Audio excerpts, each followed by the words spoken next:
Humans can be so foolish sometimes, don't you think? My name is Erica, and I've been married to my husband for 3 years. We live together with our adorable kitten, Bella. My mother-in-law places immense value on academic achievements and takes great pride in the fact that her son, Kevin, graduated from a prestigious university. In our small town, where there's only one convenience store, she's quite a well-known figure and has a strong connection with the neighbors. At neighborhood gatherings, she mostly boasts about her son's accomplishments. She believes that a woman who marries such a man should also have an impressive educational background. When we first met, during the announcement of our engagement, she immediately asked, "Which university did you graduate from?" "I'm a Harvard alumna, you know." When I told her the name of my university, she made a noticeably disapproving face. It seemed she hadn't heard of it. To her, an unfamiliar university meant it was a lower-tier school, and she assumed I was poorly educated. Since then, she seemed to have a problem with my educational background. While she allowed the marriage, she began to treat me poorly afterward. She would wait until my husband and father-in-law weren't around and then say things like, "Why did Kevin have to marry someone with such a low level of education?" She'd imply, "Someone like you isn't a good match for him." She even suggested, "You must have forced him into this marriage or manipulated him somehow." And the worst was, "It's a shame for any child to have a mother like you. It's better not to have children at all." These were the kinds of things she would say every time we met. Fortunately, we weren't living together at the time, but she would still come over whenever she had free time just to criticize my education and then leave. My mother-in-law seemed pleased with herself, but it stressed me out so much that I started getting gray hairs. She even gossiped about me to the neighbors, saying things like, "Erica can't even do basic math," or "She can only recite the alphabet up to H." As a result, I often found myself being laughed at by the locals. I considered talking back many times, but I knew she would likely fabricate a story about me getting violent and spread it around the neighborhood. So, I endured it all without telling anyone. One day, my in-laws decided to rebuild their house. My father-in-law had hurt his back, and they wanted to make the house more accessible. We were grateful for everything my father-in-law had done for us, so we offered to help pay for the renovations. My mother-in-law planned a big celebration with the neighbors for the housewarming, and of course, I ended up being the one to prepare everything. "I'll help you," my husband offered, but my mother-in-law quickly intervened, saying, "Come here, Kevin. I want to show off my highly educated son," and dragged him away. As she left, she remarked, "Someone with your low education should at least be good at cooking, so get on with the preparations." During the party, my mother-in-law was in high spirits. As expected, she began her usual bragging to everyone, saying, "My son built this house. What a wonderful and beautiful son he is. I wonder who raised such a child." "Oh, that's me." The older ladies in the neighborhood sounded envious, which only encouraged her. She continued, "And then there's his wife. She didn't contribute a penny but acts like she owns the place. She doesn't even want to give me grandchildren. The wicked woman." She then turned her usual disdainful gaze toward me and continued to insult me. Annoyed, I replied bluntly, "What's up?" "There she goes. That's the problem with uneducated wives," she shot back. "She hasn't had any kids yet, she's greedy for money, and she's probably eyeing our inheritance." She even accused me. "I bet she put something in today's meal. None of you should eat it," belittling the food I had prepared.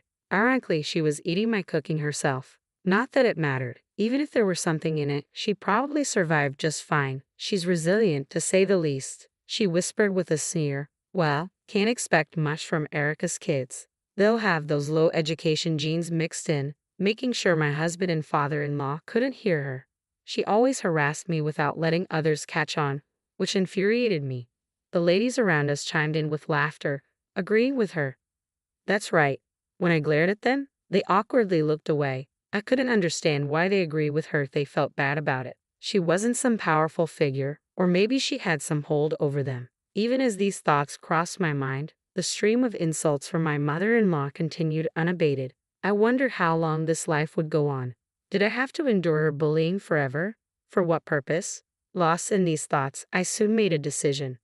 "I can't stand it anymore," I suddenly shouted, startling both my mother-in-law and the kitten Bella. "Sorry for scaring you, Bella. I'll give you some treats later," I said to the kitten. Then I turned to my mother-in-law and said, "You hate me, right? You don't want a child born from someone with low education like me, do you?" And who knows what would happen to them after they're born? Maybe they'd be abandoned in the mountains. Oh, scary, scary. What? I would never do such a thing, she exclaimed. And by the way, I expect you to repay every penny I contributed to building this house, I stated calmly. My mother-in-law was visibly shaken by my unexpected words. What nonsense are you talking about all of a sudden? She retorted, her voice echoing through the house. This commotion caught the attention of my husband and father-in-law, who quickly came over to see what was happening. The surrounding guests also looked on curiously, so I decided to seize the opportunity to fully confront my mother-in-law and expose her wrongdoings. What's all the yelling about? My husband asked, clearly alarmed. Listen to this. Erica, who claims she didn't contribute any money, is now demanding I pay her back for the house. My mother-in-law exclaimed, attempting to paint me as unreasonable. All eyes suddenly turned to me. But you said you didn't want a child from me, right? Mother-in-law, isn't that what you've been saying, ladies? I asked the nearby women. Yes, that's true. She always says that, they admitted reluctantly. She said she doesn't want those low education genes, they added. My mother-in-law stood there, stunned by their betrayal, her mouth agape. She probably never imagined they would turn on her. Serves her right. Why should I silently endure bullying from you? I'm not your punching bag for stress relief. I turned back to my mother-in-law, my voice seething with anger. My husband and father-in-law gasped in shock at the revelation. Have you been bullying Erica? Don't mess with me, my father-in-law demanded, his face flushing red with rage as he confronted her. Despite being unnerved by his rare outburst, my mother-in-law attempted to defend herself. But it's true, a child from low-educated Erica won't turn out well. Besides, she's just a housewife living off my son. I haven't said anything wrong, she shouted defiantly. However, as she noticed the cold, disapproving stares from both my husband and father-in-law, her face went pale. In front of them, she always portrayed herself as the perfect mother-in-law. Now, her thick-skinned demeanor, which was more resilient than her makeup, had been thoroughly stripped away. My husband sighed and turned to my mother-in-law with a cold expression. Mom, what are you talking about? Erica graduated from Harvard. She's far more educated than I am. The room fell into stunned silence. What do you mean? The university Erica mentioned before we got married was some obscure third-rate place, my mother-in-law exclaimed in panic. But the truth was, I did graduate from Harvard. The university she mistook for a third-rate institution was actually Cambridge University, an esteemed name recognized worldwide. After earning my degree, I continued my studies in the UK and completed my master's degree there, which is my highest qualification. When my mother-in-law inquired about my alma mater, I simply mentioned Cambridge without thinking much of it. I never anticipated that this misunderstanding would lead to such mistreatment. Given her Harvard background and high regard for education, she should have known that Cambridge is among the top 5 universities globally. Although the misunderstanding had escalated things, I had no intention of correcting it. I had lost any desire for a long-term relationship with such a mother-in-law. After all, a person's worth isn't defined by their educational background. My parents didn't attend college, but I hold them in the highest regard. I hadn't intended to discuss my education, but this was a perfect opportunity to address it. My actions had clearly upset my husband on my behalf. He said, "Listen, this house was funded in part by $100,000 from Erica's savings. Savings you, Mom, looked down upon. How could you insult her like that? And by the way, your college isn't Harvard. It's just a school near Harvard.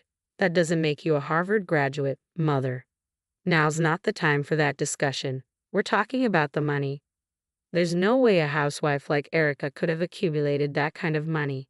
Erica isn't just a housewife. In fact, she earns several times more than I do." "What did you say?" My mother-in-law's surprise was evident. "Yes, I make my living through stock trading, earning over $10,000 a month. I never mentioned this to my mother-in-law, so it's understandable that she might have assumed otherwise. Given her love for money almost as much as her reverence for education, if she knew, she'd likely demand luxury cars and the latest gadgets. That's why I asked my husband to keep it a secret. Since I'm usually at home when she calls or visits unexpectedly, she assumed I was just a housewife." My mother-in-law stood there, speechless and stunned by this revelation. To answer a question some of you might have, why did I contribute to the house's funds for someone I didn't like? Normally, one wouldn't want to give a single cent. The reason is straightforward. It was to avoid any arguments about living arrangements. By funding a comfortable and accessible home for her, I hoped she would be content and not bother us, especially after her minor injury. If she was comfortable in her own house, she'd likely visit ours less often. It was an expense I justified for my own peace of mind. Doesn't that make sense? Now, having fully recognized my mother-in-law as an adversary, I said firmly, I want the full $100,000 back. If you can't repay it, sell the land and house. If that's not feasible, borrow the money from a financial institution. That's outrageous. This house is ours now, and I have no intention of giving you a penny, my mother-in-law declared defiantly. Breaking his silence, my father-in-law shouted, How much longer do you plan to upset everyone around you? Look at the room. Nobody is on your side. My mother-in-law began to cry as my father-in-law berated her, but despite his pleas for her to apologize, she refused to humble herself, her pride too great. In the end, she left without offering an apology or even glancing my way. I'm so sorry, Erica. If I had been more attentive, this wouldn't have happened, my father-in-law said, deeply apologetic. There was no need for him to apologize. My mother-in-law only bullied me when he was unaware. Please lift your head. You've done nothing wrong. Please continue to treat me as your real daughter, I said, placing my hand on his shoulder. My father-in-law responded, Thank you, Erica. Leave her to me. I'll ensure she never bothers you again. And he went after my mother-in-law. The mood around us seemed to lighten as the situation settled. The neighborhood ladies, visibly relieved, apologized to me and promised to sever ties with my mother-in-law, which greatly lifted my spirits. A month later, my father-in-law announced that he was divorcing my mother-in-law. It turned out the issues went beyond that day's confrontation. My mother-in-law had been involved in an affair with a highly educated, middle-aged man. My father-in-law, suspecting something was wrong, had hired a private investigator to gather evidence discreetly. The divorce was swiftly finalized, and my mother-in-law was ordered to repay the $100,000 I had contributed for the house renovations as part of the alimony. Apparently, her lover financed this amount, and in return she was now working as a maid, my father-in-law reported with a look of disbelief. Now, both my father-in-law and I can live free from the troubles caused by my mother-in-law. I'm now 5 months pregnant, and my husband, father-in-law, and the neighborhood ladies are all deeply concerned about my health and have been incredibly supportive. In a way, I have to thank my mother-in-law for helping me gain such a supportive circle. Looking ahead, I'm excited about the future and look forward to a happy life with my soon-to-be-born child, my husband, father-in-law.